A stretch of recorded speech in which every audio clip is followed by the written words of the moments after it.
सुनो, देखो, समझो, जानो, जानो, समझो, देखो, सुनो, सुनो, देखो, समझो, जानो, जानो, समझो, देखो, सुनो। एक कहानी इसकी, एक कहानी उसकी, एक कहानी तेरी, एक कहानी मेरी, कहानी है ये सबकी।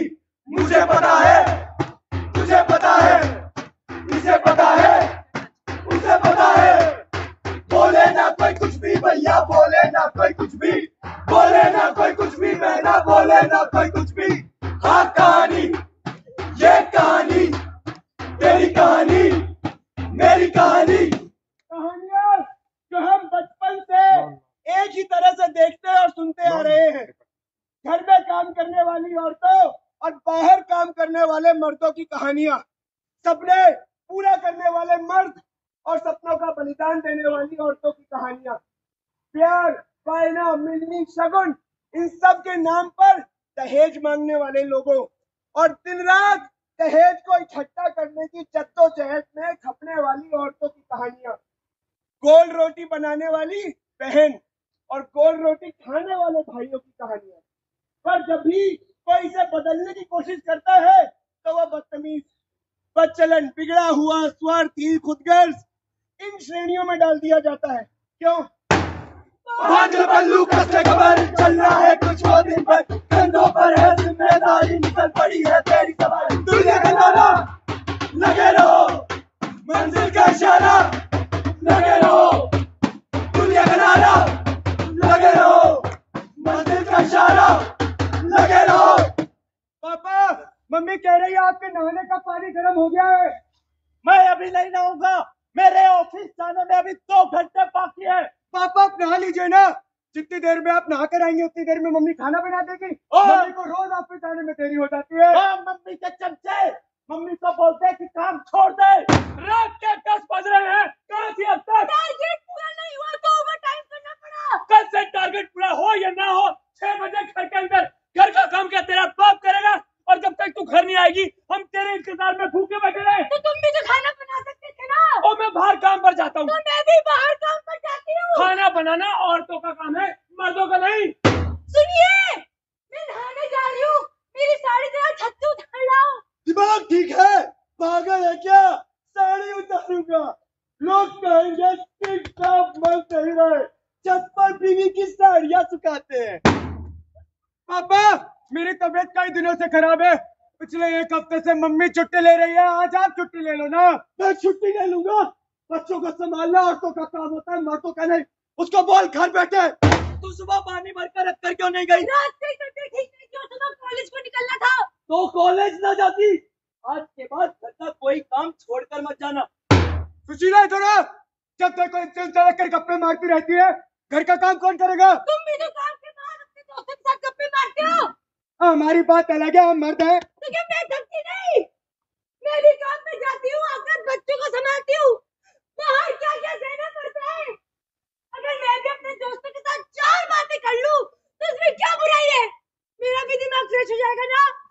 देते ना तुझे, उससे ज्यादा की उम्मीद मत कर। बाहर जाएगी तो बाहर की हवा लग जाएगी, और इतना ही माइंड फ्रेश करने का शौक इधर तो अच्छा कपड़े रखे, कपड़े दो। सुनिए, राधा का घर वालों से घर के काम में बहुत मदद करता है।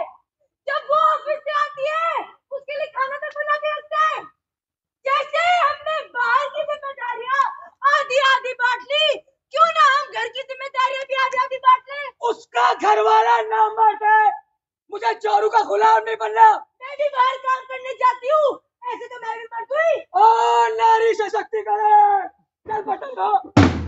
आलू के चालू बेटा कहाँ गए थे, बंदर की झोपड़ी में सो रहे थे, बंदर ने लात मारी रो रहे थे, पापा ने प्यार किया हंस रहे थे। टीनू, चल घर घर कहते। चलो। मैं तुम्हारी वाइफ हूँ और तुम मेरे हस्बैंड हो। तू ऑफिस जाएगा और मैं खाना बनाऊंगी। नहीं, मैं घर पे बैठ के शाही पनीर बनाऊंगा, तू जा ऑफिस। अरे बुद्धू, पापा ऑफिस जाते हैं और मम्मी खाना बनाती है, तू ऑफिस जाना। ठीक है, ले मैं जाके आ भी गया। इतनी जल्दी ऑफिस से कौन आता है? मेरे को भी खाना नहीं बनाता। चल वापस ऑफिस जा कुत्ता। तूने से गाली कैसे दी? ये तेरा पति है, तुझे पता नहीं है। मम्मी गाली नहीं देती, सिर्फ पापा गाली देते। अरे हाँ, पापा ही तो गाली देते हैं, मम्मी गाली नहीं दे सकती। और तुझे पता है, जब पापा ऑफिस से घर आए और मम्मी खाना ना बना पाए तो पापा मम्मी को बेटों से बहुत मारते हैं। मेरी मम्मी की तो आंख भी काली हो जाती है। यही होता है हर घर में, तो तू भी वही कर। हिशुम, हिशुम, हिशुम, हिशुम। पापा गाली देते हैं? ठीक है मम्मी, पापा गाली नहीं देते, ऐसा कुछ नहीं है, ये नाटक गलत है।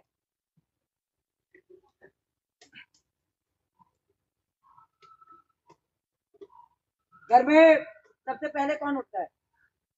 मम्मी। सबसे आखिरी में कौन सोता है? मम्मी। किचन संभाल के सोना। सबके लिए खाना कौन बनाता है? मतलब और कई बार भूखे पेट कौन सो जाता है? मम्मी। मतलब आप बोलोगे तो अच्छा लगेगा, वरना लगेगा भाषण देने आएंगे, फिर आप वोट दे दोगे। जबकि बीमारी में रात भर कौन जागता है? मम्मी। सर पे पट्टी कौन करता है? दवाई कौन देता है? हाँ ले जाते हैं पापा दवाई ले जाते हैं, बाहर वाला काम कर रहा है, हमारा। खाना बनाना, बर्तन मांजना, साफ सफाई करना, कपड़े धोना, कपड़े सुखाना, ये सब काम कौन करता है? जो औरत ये सब करती है, उसने खाना खाया नहीं खाया कौन देखता है? कोई नहीं। No one. उसके सर पे हाथ कौन रखता है? कोई नहीं। No one. उसकी बीमारी में उसके सर पे पट्टी कौन करता है? उसको दवाई कौन देता है? खुद से नहीं है, मतलब I know I am in DSS, Delhi school of social work है, तो होपफुली यहाँ पर ऐसी सिचुएशन होपफुली, लेकिन हमें पता है कि हमारे आसपास क्या है। एक औरत, एक बीवी, एक बेटी, एक बहू, एक माँ, एक बहन, एक चाची, एक दादी, एक नानी, एक मैडम, सबका फर्ज पूरा करती है। क्या उसका अपनी तरफ कोई फर्ज नहीं? दौड़ी दौड़ी भागी भागी सी, दौड़ी दौड़ी भागी भागी सी, दौड़ी दौड़ी भागी भागी सी, दौड़ी दौड़ी भागी भागी सी। सत्य है थोड़ा थोड़ा, दौड़ी दौड़ी भागी भागी सी, दौड़ी दौड़ी भागी भागी सी, दौड़ी दौड़ी भागी भागी सी, दौड़ी दौड़ी भागी भागी सी। आज कॉलेज की छुट्टी है, घर के बच्चों में सारे काम निपटा देना। शाम को 6 बजे से पहले घर आ जाना, वरना तेरा बेच जाना बंद। 11 बजे कपड़े धोकर सोना, जब तक को फोन पे लगी रहती है। नहाने का पानी गर्म किया कि नहीं, फैक्ट्री से लौटते समय सब्जी लेके आना। बुखार है तो क्या हुआ, तेरे अलावा और कौन करेगा? बस एक ही ऑटो से आती है, तेरा चक्कर तो नहीं चल रहा। इतना सच धज के कहाँ जा रही है? ज्यादा हवा में मत उड़, तनख्वाह घर पे दिया कर, तनख्वाह घर पे दिया कर, तनख्वाह घर पे दिया कर। औरत केवल नाम की एक संकट है तू, गले में पड़ गई वो झंझट है तू। हमारे यहाँ लड़कियां घरों की रानी होती है, और ये रानियां हाथ की कमाई खाएंगे हम। हाँ उनके हाथ की गोल गोल रोटियां तो मांगता है ये। औरतें सजने संवरने के लिए बनी है, धूप में निकलेंगी तो काली पड़ जाएंगी। चूल्हे के आगे खड़े करके उन्हें स्पा करवाता है उनका। नौकरी करना तो एक बहाना है, इन औरतों को बाहर जाकर सिर्फ चक्कर चलाना है। समझ गए ना आप? जो जैसा होता है वैसा ही सोचता है। वैसे भी सारा दिन फोन पे चिपकी रहती है। जब से फैक्ट्री जाने लगे 10 मर्दों के फोन आ रहे थे, कहीं ऊंच नीच हो गई तो। कल रात को फोन चार्जिंग पे लगा के बात कर रहा था कि चिपक गया। इसकी माँ ने लक्कड़ मार के हटाया। भाई अपना जीवन बीमा करा ले, ये लड़कियां ड्राइविंग चलावी करने लग गई हैं। जीवन बीमा क्यों करा ले? इनके साथ इनकी गाड़ी में बैठ के जवानी के मजे लूटेंगे और ऐश करेंगे। ये वही लोग हैं जो ततैया कट मारते हैं और चालान कटवाते हैं। भैया सॉरी भैया। देख कैसे बॉस की गाड़ी से हंसते हुए बाहर निकल रही है। जरूर कोई चक्कर है। चक्कर वक्कर नहीं है, पक्का गलत काम करती होगी। शुक्र है बॉस की गाड़ी तो रोते हुए बाहर नहीं निकली, वरना बॉस का क्रियाक्रम कराते थे। फैक्ट्री के सुपरवाइजर के साथ बड़ी निपटी है इसकी। अरे भैया ओवर टाइम तो बहाना है। अरे भैया डिपार्टमेंट के हेड के साथ कौन बिगाड़ के रखता है? लेट क्यों हो गई? काम ज्यादा था और ओवर टाइम के पैसे भी मिलेंगे। तेरा भाई काम कर रहा है ना, तू घर संभाल। लेकिन पापा मुझे काम करना है। नहीं, तू काम पर नहीं जाएगी। मैंने तेरे लिए एक लड़का देख लिया, 2 हफ्तों में तेरी शादी है। वहाँ जाकर करना जो करना है। लेकिन पापा चलो। हर मोड़ की कहानी, हर दौर की कहानी, हर घर की कहानी है ये डर की कहानी। है मेरी ये कहानी और तेरी भी कहानी, है मेरी ये कहानी और तेरी भी कहानी।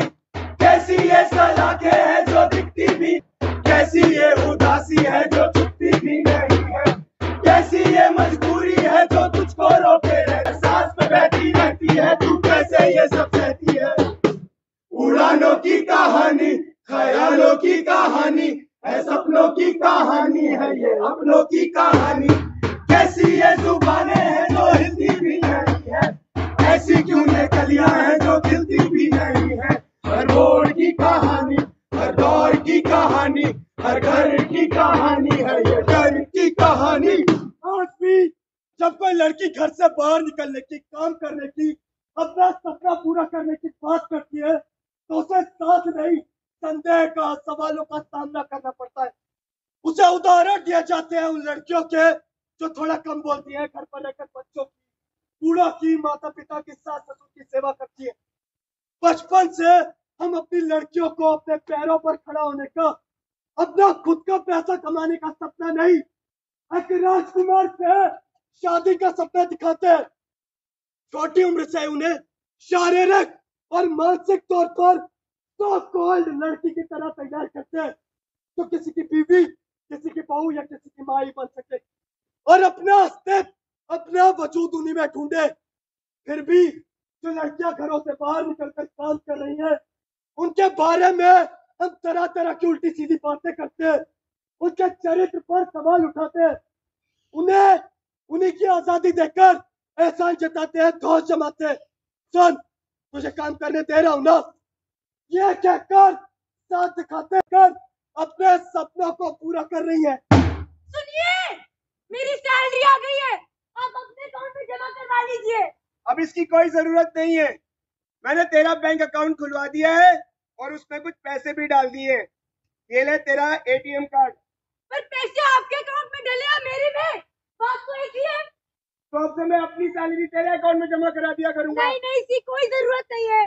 जरूरत है जानवी, तुम अपना पैसा खुद कमाना सीख गई हो तो उसे अपने इस्तेमाल के लिए तुम्हें खर्च करना भी सीखना होगा और फ्यूचर के लिए सेविंग्स भी करनी होंगी। देखो मुझे कुछ नहीं सुनना, पकड़ो अपना ATM card. Thank you. I love you. तेरी तनख्वाह आ गई होगी, अपना एटीएम मुझे दे। मैं नहीं दूंगी, तुम फिर से सारा पैसा शराब और पीने में लगा दोगे। देती क्यों नहीं, जब मेरा बेटा मांग रहा तो। हाय मेरा लाल, मुझे मालूम है क्यों नहीं दे रही है, सारे पैसे उस आशिक के लिए बचा के रखे हैं। ऐसा कुछ नहीं है, तुमने कल भी उससे लड़ाई कर ली थी, अपनी नौकरी का तो ठिकाना नहीं है, मेरी भी छुड़वाओगे? सेकंड की बजाय ना थोड़ा काम कर लो। साली संभाल रही है।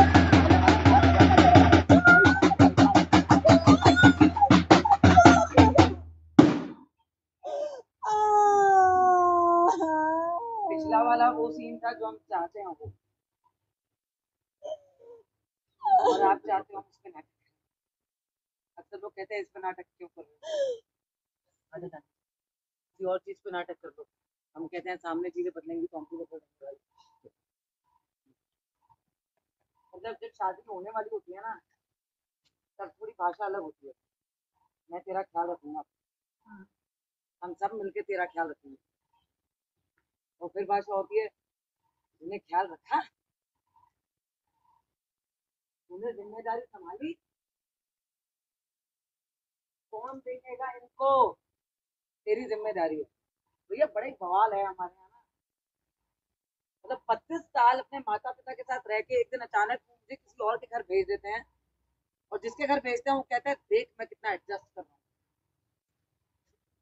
तेरे साथ, जबकि वो 5 ऐसे लोगों के बीच में होता है जिसके साथ वो बचपन से रहा है, और मैं अचानक ऐसे लोगों के बीच में होती हूँ जिनको मैं बिल्कुल नहीं जानती। अचानक 25 साल की जिंदगी भूल गई, लेकिन हिस्सा नहीं है। वो कहते हैं कि लड़कियां बिगड़ गई हैं, बेटों को अपनी माओ से अलग करती हैं। उससे खतरनाक बिगड़े हुए तो लड़के हैं, लड़की के साथ रिश्ता इस बात पर शुरू करते हैं कि अपने माँ बाप को छोड़ के आ।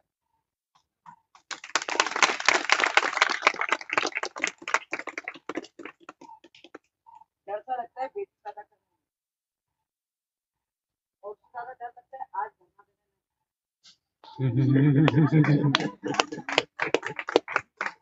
धरना दे दिया तो आप समझ ही रहे हो मैं कितनी बदतमीज हूँ।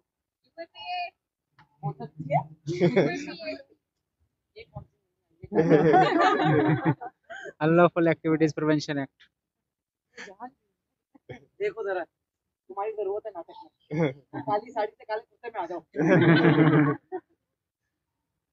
हिंसा वो नहीं है जो शारीरिक है, सबसे खतरनाक हिंसा इस वक्त हो रही है वो है मानसिक, और वो हिंसा सिर्फ एक सेंटेंस है उस हिंसा में।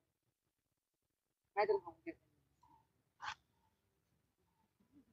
सिर्फ एक सेंटेंस है मानसिक हिंसा का, सिर्फ एक।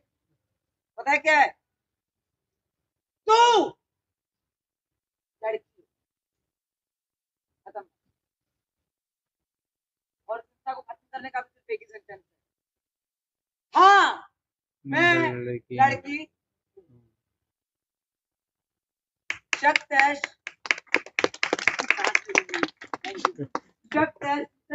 बातों में आके अपनी दूसरी मर्दानगी से रौब को दिखाने के लिए सोचता है औरत बाहर निकलेगी तो चक्कर चलाएगी, जैसे उसका दिमाग ही नहीं है।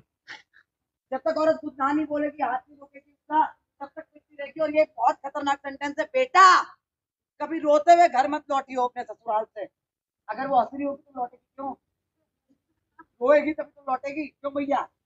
मर्द और औरत के बीच का फर्क एक दिन में नहीं पनपता, बचपन से छोटी छोटी बातें इस फर्क का बीज बो देती हैं, जो उम्र के साथ एक बड़े पेड़ में तब्दील हो जाता है। दादा झाड़ू लगाती है, शाम ऑफिस जाता है, आज भी पहली क्लास में यही सिखाते हैं। अब जरूरत है इसे बदलने का, क्या बदलेंगे भाई बाकी? कि राधा भी ऑफिस जाती है और शाम भी झाड़ू लगाता है।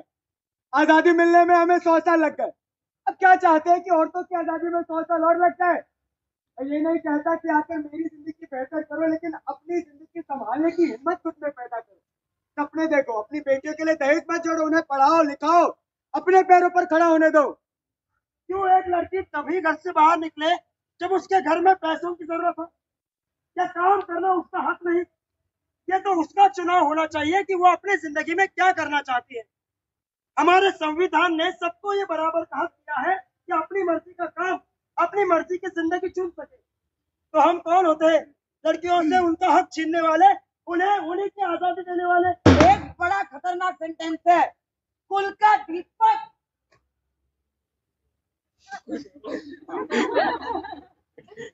कुल की इज्जत। बेचारा दीपक फड़फड़ाते मर जाता है। कितना फड़फड़ाऊं कि घर संभल जाए। उनके भी सपने मर जाते हैं, अब वक्त है कि कुल का दीपक घर में जो पैदा हो वो। तीसरे जेंडर की तो अभी तक हम बातें नहीं कर रहे हैं, क्यों मौसम? मेरी दीदी की शिफ्ट सुबह 9 बजे से शाम के 6 बजे तक की होती, लेकिन उनके बॉस उन्हें अब तक देर रात तक रुकवाते। वो जैसे तैसे अपना काम खत्म करके जल्दी निकलने की कोशिश करती, लेकिन उनके बॉस तो रोज कोई ना कोई बहाना मिल ही जाता। मना करते तो नौकरी से निकालने की धमकी देते। अकेले होने पर वो उनके पास आकर बैठ जाते और उन्हें इधर उधर छूते। वो चुप रहती, लेकिन एक शाम उनके बॉस ने सारी हदें पार कर दी। मेरी दीदी को बहुत गहरा सदमा पहुंचा, लेकिन इस बार वो चुप रहने वाली नहीं थी। उन्होंने मुझसे बात की, हमारे दोस्तों से बात की, हम सब साथ आए, आवाज उठाई और आखिरकार उस आदमी को सजा मिली। मेरी दीदी आज भी उसी जगह काम कर रही है, पूरी इज्जत के साथ। मेरी भाभी की शादी बहुत कम उम्र में हो गई थी और शादी होते ही मेरे बड़े भाई ने उन्हें मारना पीटना शुरू कर दिया। फिर 1 साल बाद नेहा हुई, मेरी भतीजी, तो ये मारना पीटना और बढ़ गया। एक दिन उसने भाभी से पूछ ही लिया, माँ मेरा पति भी मुझे ऐसे ही मारा पीटा करेगा क्या? उस दिन उन्हें इस बात का एहसास हुआ कि अपनी बेटी के बेहतर भविष्य के लिए इस आदमी के साथ रहना ठीक नहीं है। वो बाहर निकली। ज्यादा नहीं थी तो मैंने उन्हें ट्रक चलाना सिखाया। जब उन्होंने ट्रक चलाना शुरू किया तो आसपास के लोगों ने उल्टी सीधी बातें बनानी शुरू कर दी कि एक औरत होकर ट्रक चलावे, न जाने कितनों को चढ़ाती उतारती होगी। पर उन्होंने किसी की नहीं सुनी। मेहनत से काम किया, नेहा को पढ़ाया, इस काबिल बना दिया कि आज की डेट में नेहा पायलट है, हवाई जहाज उड़ाती है। बहुत जल्द अपने पसंद के लड़के से शादी करने जा रही है और भाभी दहेज भी नहीं दे रही। जिंदगी अगर दोबारा नए तरीके से शुरू करनी पड़े तो डर से नहीं, उम्मीद से करो। और जिंदगी नए तरीके से शुरू करने का पहला रास्ता कई बार शादी को निभाना होता है, अपने माता पिता का साथ देना होता है, तो कभी खराब रिश्ते से निकलना भी होता है। अगर ये सोचते रहेंगे दूसरे क्या कहेंगे तो हो गया काम। शादी से कौन शादी करके छोड़ो, मैं ये जरूर कहूंगी कि अगर कुछ गलत है तो उससे निकलने की हिम्मत रखो। और आपको तो गलत रिश्तों से निकलवाना पड़ेगा। साइकोलॉजी ऐसी बना दी गई है ना कि डर सा लगता है, समझ नहीं आता। 100 बार खुद को वैलिडेट करते हैं, मैं सही कर रही हूँ ना, सही तो है ना, गलत तो नहीं कह रही मैं कुछ।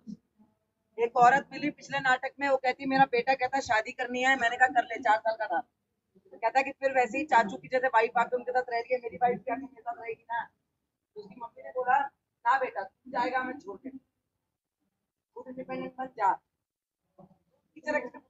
मैंने सही किया ना, मैंने कहा सही किया, लेकिन नहीं मैंने गलत तो नहीं किया ना। मैंने कहा वैलिडेशन को मांग रही हो, लेकिन नहीं बहुत अलग है ना। मैंने कहा लेकिन सही है, अलग तो होगा ही, क्योंकि बहुत सारी ऐसी जगह है जहाँ पर चीजें ऊपर नीचे एक्सेप्ट करनी है हमने। अब चीजें बदलने का भी हमारा ही हक बनता है और हमारा ही तरीका होना चाहिए। देखो भाई, साथ चलोगे तो हाथ थाम लेंगे, खूंटे से बांध लोगे तो पैरों की बेड़ियां ख्वाबों को बांधे नहीं रे, कभी नहीं रे।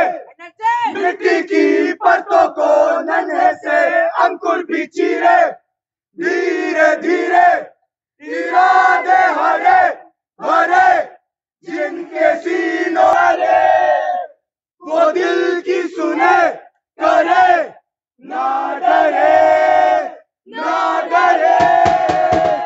सुबह की किरणों को जलाते हैं कहाँ,